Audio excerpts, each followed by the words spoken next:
بسم الله الرحمن الرحيم السلام عليكم ورحمة الله وبركاته halkani waa EBC News Now taariikhdu waa 12 September waa habeen isniin ay soo gelayso qodobada wararka caalamkana waxaa ka mid ah oo tahay dawladayaal qodobada warkana waxaa ka mid ah wararkii ugu dambeeyay ee dagaalka Ukraine iyo Ruushka halka ay kala marayaan marxaladaha dagaalka oo aad u sii kululaaday iyo madaxweyne Trump oo isagu ka hadlay dagaalka Ukraine iyo Ruushka waa tahay dawladayaal warkeena caawa waxa uu ku saabsan yahay dagaalka u dhaxeeya Ukraine iyo Ruushka isla markaana dagaalkaasi oo maraya meel xasaasiyad ah oo halkii ugu dambeysay ah oo aan waxba la isku reeban marka hore waxaanu ka warrami doonaa bal dagaalka iyo xaaladda wararka ugu dambeeya dagaalka iyo xaaladdu halka kala marayaan kadibna waxaanu falanqayn doonaa maabka dagaalka meelaha la kala marayo dhulka la kala qabsaday iyo xaaladda maabka ee gudaha dhulka halka ay kala tahay si ay kala sheeganayaan waxa ay kala sheeganayaan haddaba aynu ku bilaabno wararka ugu dambeeyay ee Ruushka iyo Ukraine dagaalku waxa uu ku socdaa gobolada Luhansk, Donetsk iyo Zaporizhzhia ayuu ka socdaa gobolada uu dagaal ka socdo in badan Ruushka ayaa haysta inna Ukraine ayaa ka joogta oo haysata sidaa daraadeed Ruushku waxa uu ku siqayaa marba uu ku durkayaa dhulka Ukraine oo maalin kasta waxa uu qabsadaa dhul dheeraada haba noqoto 2 kilomitir 3 kilomitir marka qaarkood 20 kilomitir 30 kilomitir waxyaalo badan oo aan macnaha caqliga ay gelin ayaad arki doontaa maabka marka aan ku sharxi doono waa tahay dalka Ukraine ciidamadeedu waxa ay isku dayeen inay isdifaacaan oo ay difaac badan ay muujiyaan xoogan waa ay dadaalaan inta karaankooda laakiin waxaa ka awood batay ciidanka faraha badan iyo dagaalka xawliga oo Ruushku ku soo qaaday Ukraine kaasoo aan ahayn mid aan joogsanayn oo aan kala joogsi lahayn haddaba maalmihii ugu dambeeyay Ruushku waxa uu drones iyo gantaalo iyo diyaarado uu ku duqeynayay dhammaan Ukraine dhulkeeda oo dhan isla markaana waxa uu gaarsiiyey khasaare fara badan dalka Ukraine ciidamada Ukraine khasaare badan ayuu gaarsiiyey dhinaca kale Ukraine qudheedu ma yaraysato difaac ayay ku jirtaa iyaga qudheedu khasaare badan ayay Ruushka gaarsiiyaan haddii noqoto ciidamada ka dhimanaya Ruushka iyo haddii noqoto hubka laga gubayo iyo ama hubka laga qabsanayo khasaaraha la gaarsiinayo droneska ay isticmaalaan Ukrainesku iyagu qudheedu ma yara dab yar ma shidayaan droneska ayay isticmaalaan waxayna weerareen gudaha Russia maanta ugu dambeysay waxa ay weerareen gudaha Russia isla markaana waxa ay ku dileen saraakiil magaalooyin xadka ku dhaganaa dhinaca Kharkiv u dhow Kharkiv magaalada gobolka Kharkiv u dhow waxa ay ku dileen dhowr sarkaal oo ciidamada ka tirsanaa ay drones ku weerareen shalay ugu dambeysay iyadana shalayna waxay qaadeen weeraro badan oo xeelad drones oo ay gudaha Ruushka u galeen aana dhaweydna waad maqlayseen wararkaba waxa ay ku duqeeyeen warshadii safaynta batroolka ee Ruushku lahaa warshadiisa mid ka mid ah ay duqeeyeen taasoo khasaaro weyn warshadaas ay soo gaarsiiyeen Ruushku isagoo markaasi arrimahaas ka dabaqaya waxa uu qaaday weeraro isdaba joogto ah oo gantaalo iyo drones iyo diyaaradaha dagaalka intaba uu ku duqeynayo dhammaan gabi ahaanba dalka Ukraine oo dhan meeshii energy leh iyo meeshii ay hub iyo wax ay ku tabayeen ama meeshii laga soo abaabulo droneskan laga soo abaabulo iyo gantaalada iyo ciidanka Ukraine ugu aruuriyaba waa ay duqeeyeen Ruushku waxba olomay hadhin haddaba dhinaca kale NATO wararka iyagan ka soo baxaya waxay tahay waxaad moodaa in dagaalkan hadda NATO ay doonayaan inay isku fidiyaan oo ay dagaalka u wada galaan laakiinse lama garanayo cidda hawshan wada waxaa dhici karta in ay Ukraine ku dheeda tahay waayo waddamadii ugu dambeeyay hadda sheeganaya ee NATO ka tirsan ee sheeganaya in Ruushku uu soo weeraray oo qaarkood uu diyaarado drones ku soo weeraray qaarkoodna diyaaradiisa dagaalka ay hawadooda soo galeenba waa waddanka Poland oo isagu sheegtay inuu soo riday diyaarada dronesa diyaaradahan droneska weli ma cadda xaqiiq dhabana ma jirto la oran karo Ruushka ayaa diyaaradahan iska lahaa isagaana soo diray waayo Ukraine droneska iyaga sameeysta iyagaana haddii doonaan si dagaalka uga qaboobo ay NATO u soo wada gasho dagaalka ayay waxay abuuri karaan mu'aamarad in ay droneskan iyaga u direen dhinaca Poland iyagoo ka dhigay inay yihiin droneska raashinka ay lahaayeen. Poland iyo Ruushku wuu sheegay arrintaas, waa ka jawaabay, wuxuuna sheegay in aanu isagu diyaaradiisa ahayn, balse waxa ay NATO ka qaaday sas. wadamadii NATO waxa ay diyaarado u direen dalka Poland iyo xadadka wadamada Ruushka ay leeyihiin, isla markaana iyagoo ku andacoonaya waxaanu difaacaynaa dhulka xadka NATO ay leedahay. dhinaca kale waxaa jirta dalka Romania oo isna sheegtay in ay diyaarado drones lagu soo qaraacay ayaa isna jira. waxaa ugu dambeysay oo iyadana sheegatay dalka Estonia oo iyadu ahayd shalayto in diyaarado Russian ay soo galeen gudaheeda, isla markaana ay baacsadeen diyaaradihii kale NATO. waxaa ku xigay oo maanta iyadana ahayd dhacday in Jarmalka qudhiisu uu maanta cawaado uu yiraaho diyaarada Ruushka ayaa soo galay xadka iyaga badda Balticska loo yaqaano wadamada ku tirsan ee maxay ay dariska leeyihiin Ruushka sheegay ay xadka biyaha ay Jarmalku ay leeyihiin la xiriiraan xadka kale leeyihiin Ruushka ay soo weerareen. ay diyaarada Ruushka ay leeyihiin lagu arkay iyagoo xadka Balticka soo galay.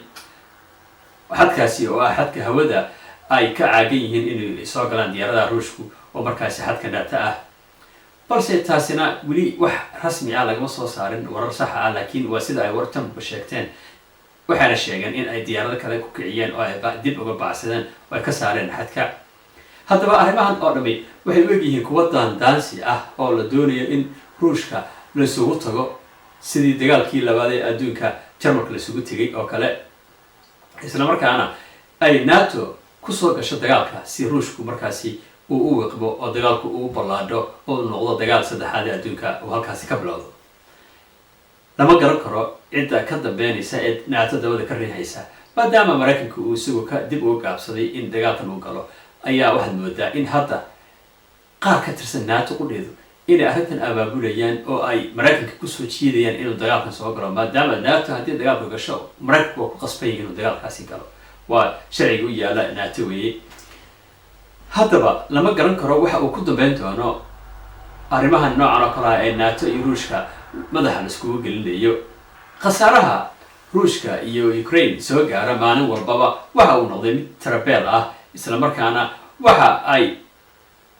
cilmi baaris jariirada Reuters ayaa waxa ay samaysay cilmi baaris taas oo ay ku baarayso ciidamada Ukraine ku dhinta dagaalka dadkooda inay helaan iyo in kale. kadib waxa warbixintaasi ay soo saartay jariirada Reuters loo yaqaano in ay warbixintoodu sheegtay in dadka ku dhimanaya dagaalka ay yihiin xadaaf, isla markaana dadka Ukraine dadkooda raadinaya ay waayeenba DNA-gii xitaa loo kala qaadayay waxba soo saari waayo oo ay meedadku farabataan. qaarna la waayaba askarta gebigooda aan war laga haynba oo muddo ay maqnaayeen, taasoo ay ka dhigantay macnaheedu lama yaqaano askarigaasi meesha uu ku dhintay iyo halkuu ku dambeeyaba.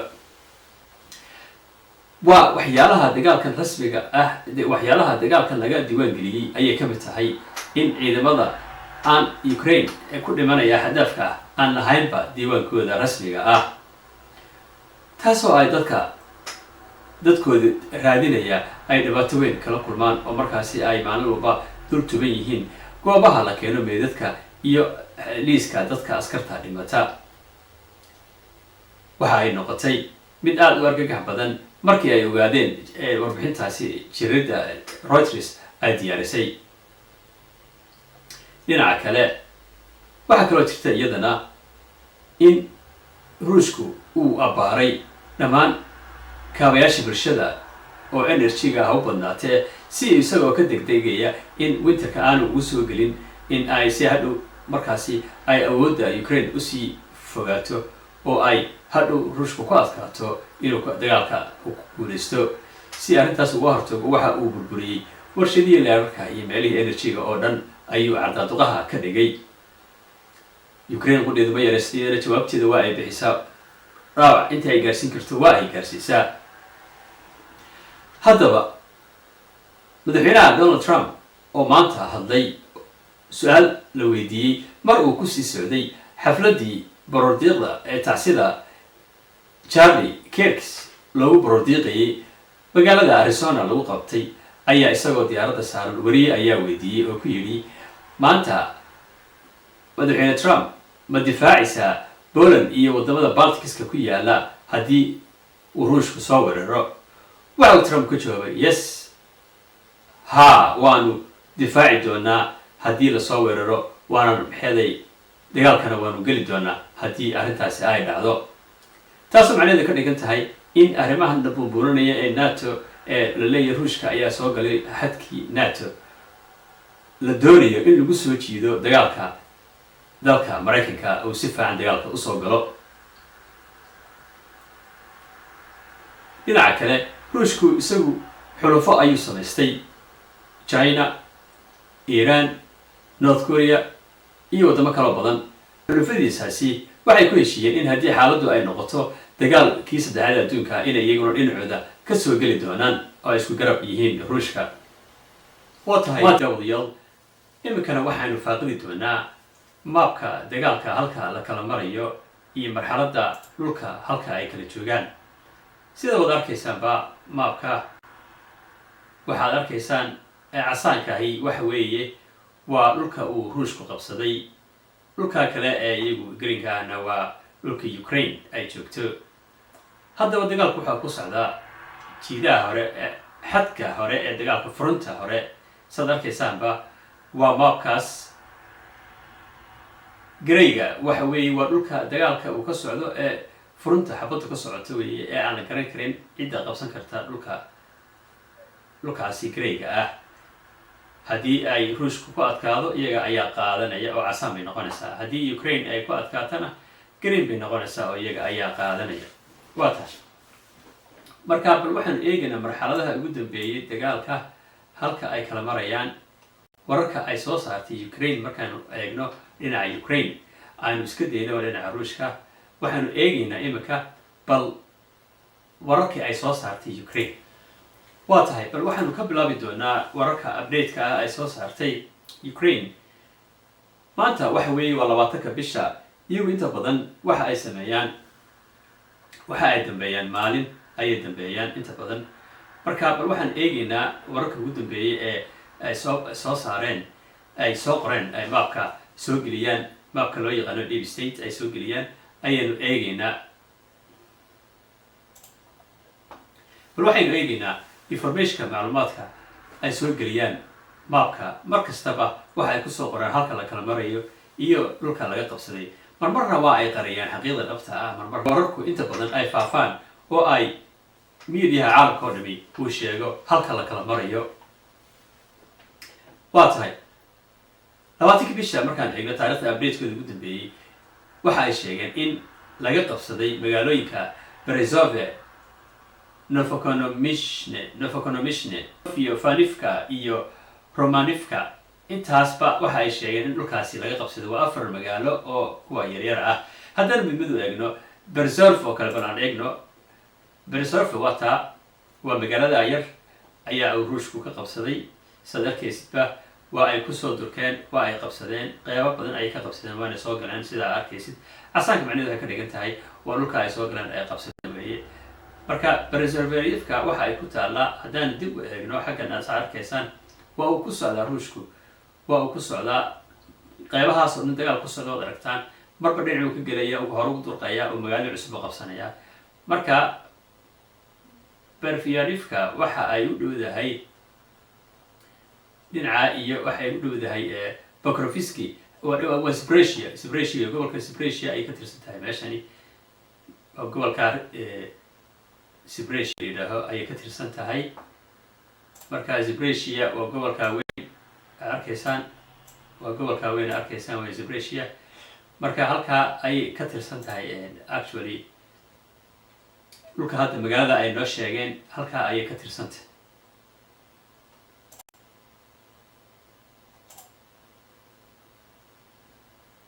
waxaa la odhan karaa waxay ka tirsan tahay sbresia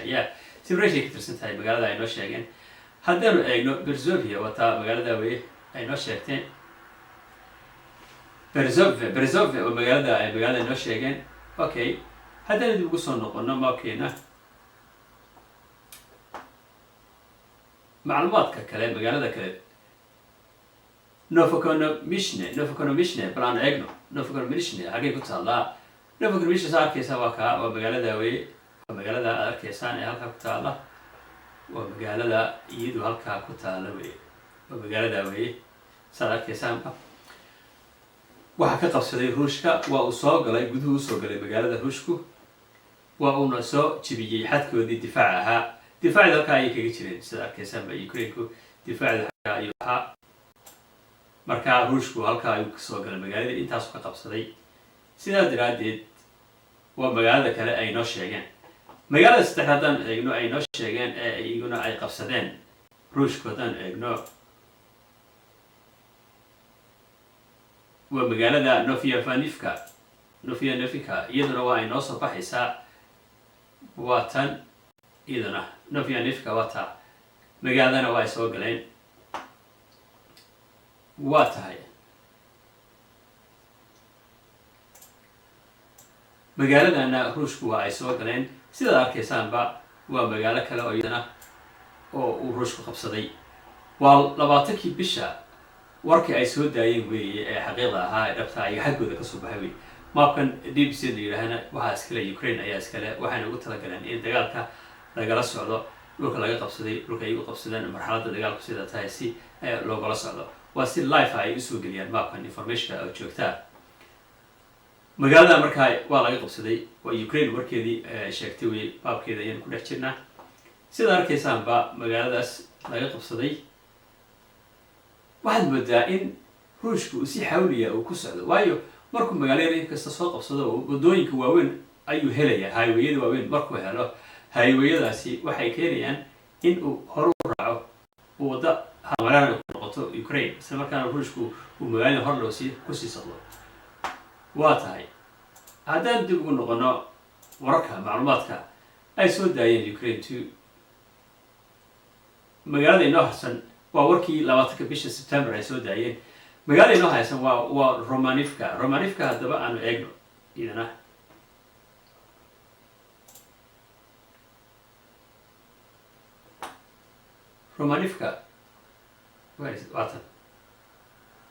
Romanivka waa uu dhaafeeba. Romanivka ruushku waa uu dhaafeeba. marka warkani waa war delay ah, waayo dhulkan inta ka sokaysa oo dhan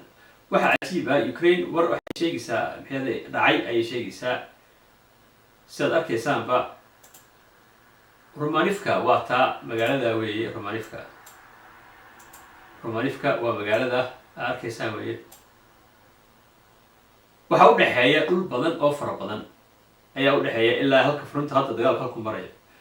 markaan eegno halkaas, markaan eegno magaalada ilaa halkaas soo ma aragtaan, waxaa u dhexeeya dhul fara badan oo markaasi la qabsaday weeye. markaa wixii ka dambeeyay 20kii bisha, maanta bishu waa 22. shalay oo dhan informationka lama hayn. marka warkan waa warar dhiilaya ay soo geliyeen, war dhacay weeye. taasi waxay ku tusinaysaa in ruushku in badan magaalada intuu qabsaday ayuu dhaafay oo dhulkaas oo dhan qabsaday. soo ma aragtaan, dhulkaas oo dhan uu qabsaday. taasi macnaheedu ka dhigantay waxaa laga yaabaa in hadda intaas halkaa furunta xadka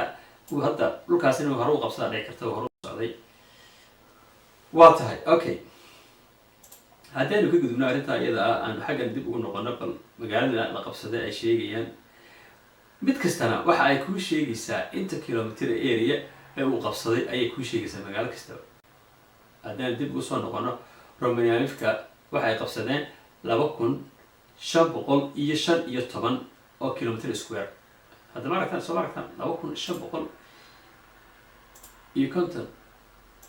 2515 oo kilometer oo square. waa dhul aada u weyn oo aada u balaaran weeye, ciyaaryaar maaha, waa dhul fara badan weeye. dhulkaas aada u weyn yahay. marka waa magaalo kastaba ay kuu sheegayaan inta ay qabsadeen, dhulku intuu yahay. waa cajiib. dagaalkan marka faraha ayaa la isaga gubtay. waxa uu yahay dagaal waxba aan iskula harin. waa tahay marka taasi waxay noqotay waa 20kii bisha wararka ugu dambeeyey. haddaanu eegno 19kii bisha magaalooyinka ay qabsadeen waxaa ka mid ahaa. inaan eegno Katrinivkana waa magaalada yar ay qabsadeen. ay gudaha u galeen oo magaalada way wada qabsan laakiin qayb ay ka galeen oo ka qabsadeen saad arkaysan halkaa weye Katrlifka waa magaalada yar weye halkaa ku taala waa magaalada yar weye okay waa tahay aynu dib ugu soo noqono magaalada kale iyadana ay noo sheegeen aynu dib ugu soo noqono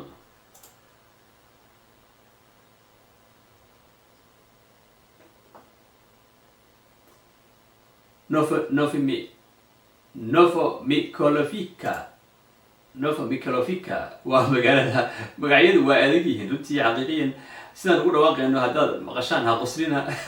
waa waxa weeye waa macluumaad aada u adag magacyadooda ruushka iyo Ukraine ba magaalooyinkooda waa magaalooyin fanaya oo aada u adag marka magaaladan kalena wataa Novomikhalovka ayaa la yidhaahaa magaaladaasina haddaan eegno halkay u dhowdahay bal aan eegno imsa kilomitr bay qaateen waa 860 kilomitr oo square ayay halkan ka qabsadeen okay waa tahay bal haddaynu eegno areada ay ku taalo magaaladaasi waxa weeye iyadana waa Zaporizhzhia ayay u badan yihiin dhulkan laga qabsaday oo dhani waa deegaanka xagga Zaporizhzhia ayaa aada iyo aada weerarka u socdaa waa dhulka ay aadka u qabsadeen ruushku waayo waxay ka faa'iidaysteen marka la eego dhinacan kale oo Pokrovska oo xaggan ka taala saad arkaysaan waa Pokrovska oo magaalada aadka iyo aadka ay difaaceen Ukraine oo ay ku dhinteen oo ilaa hadda ruushku uu qabsan kari lahayahay laakiin waa uu ku hareeraysan yahay soo aragtaan sida aragtaan ba halka ayuu kaga hareeraysan yahay waa uu ku hareeraysan yahay ruushku si xun ayuu ugu hareeraysan yahay saad arkaysaan ba waa circle-ka ayuu geliyay marka magaalada Pokrovska hadduu ruushku qabsado waxay ka dhigan tahay macnaheedu markaa in uu gudaha u geli karo Ukraine wadada waa highwaygaas u raacaya magaalooyinka arkaysa wadooyinka highwaygaas oo dhan ilaa alladaas oo dhan saa u raacaya waa wado halow ah oo gudaha u gelaysa Ukraine ilaa iyo magaalooyinkeeda waaweyn iyo kale Belgrade magaaladaasi toos u gelaysaaba soo aragtaan waa magaalooyinka waaweyn ee Ukraine ayay ka mid tahay Belgrade magaaladaasi arkaysaan magaalada Belgrade saad arkaysaanba magaalada Belgrade sida arkaysaanba waa magaalo weyn magaaladaas Belgrade marka hadduu qabsado ruushku hadduu magaalada qabsado Pokrovsk liraado highwayga weyn ee arkaysaan ee soconaya ilaa iyo intaasoo magaalo oo fara badan waa gudaha Ukraine ay u gelaya soo aragtaan waa wadada weyn arkaysaan halkaa maraysa soconaysa ilaa ay soo gasho magaalada Pokrovsk liraado haddii dagaalku markaa ruushku uu halkaasi uu ku qaado oo uu magaaladaasi uu ku guulaysto waxa ay maraysaa in uu guul weyn sheegto isla markaana dagaalka uu soo afjarba oo markaasi uu qabsado dhul fara badan oo Ukraine ay leedahay oo kale magaaladaasi difaac adag inta badan ayay kaga jiraan Ukraine dhibta kala haysata waxay tahay furinta dagaalka waxa ka furan arkaysaan furinta intaa la eg 1,000 kilomitr waxa intaa la eg ayaa ay Ukraine la tacaalaysa ciidamada markay halkan ay xoogga difaac saaraan dhinaca kale ka soo gala oo aaga kale ayuu dagaal kaga furaa aaga kale markuu kaga furo ciidamadooda difaaci ayaa ka cararaya waxay sameynayaan gurmud meelaha kale waayo ciidan ku wada filan ma haystaan taasaa keenaysa in dagaalku uu ku adkaado Ukraine oo barabo dhul dheeraada laga qabsado waa tahay haddaba waxaanu eegi doonaa wixii kasoo kordhaa ilaa beri waxa isbedeli doonaa waayo dagaalku si xun ayuu u socdaa Ukraine dhul badan ayay luusgaraynaysaa intaasoo kilomitr ayay maalin kasta laga qabsadaa ma garan karno waxa ay ku dambeyn doonto Ukraine xaaladeeda dagaalka iyo ruushka ka dhexeeya haddaba waxaynu dib u falanqeyn doonaa wararkeena dambe ee soo socda haddii eebe idmo